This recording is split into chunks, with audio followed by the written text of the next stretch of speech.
These pesto baked eggs are so good and they only have 3 ingredients. Grease an small oven-proof dish with oil. Put on your baby spinach, your defrosted spinach. Stir in some pesto, 1 or 2 tablespoons. Add your eggs and bake in a hot oven. So when the eggs are cooked, I like them a little bit wobbly still, then you can serve with some grated parmesan. So I hope I've inspired you to get into the kitchen. So before we go, I better introduce myself. So my name's Jules Clancy. I used to be a food scientist, but now I'm an extremely simple cooking coach. And I help food lovers simplify and more importantly, enjoy the time they're in the kitchen. And I do that with my 3+ ingredient recipes that make cooking feel so easy. It's as if healthy meals are appearing on the table as if by magic.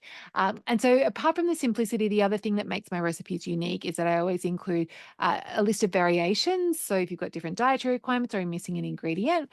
So with the pesto baked eggs, if you don't eat eggs, you could use other proteins. So it could be you could use fish that could be baked in with the spinach and pesto, or chicken, or if you're wanting a vegetarian option, you could use tofu.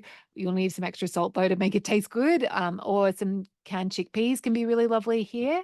And then if you wanted a different sauce, if you didn't have any pesto, you could just bake the spinach and eggs plain and then serve them with a different sauce. So something like you could just serve them with like mayonnaise and then give it some extra seasoning with something like this avocado smash seasoning or an everything bagel seasoning that can work really well with the eggs and spinach.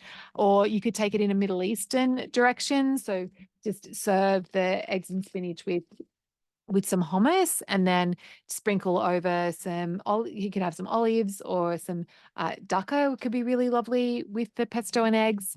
So that's it. And in terms of different greens, like if you could use fresh spinach or any fresh greens, you just need to cook them down first, or you could use any other frozen greens as well, or you could also use like frozen cauliflower rice or broccoli rice. Like that can work really, really well with the eggs. Okay, so I hope you found this helpful and make sure you subscribe to my channel so you get more of these really simple, delicious recipes coming into your feed. Okay, talk soon.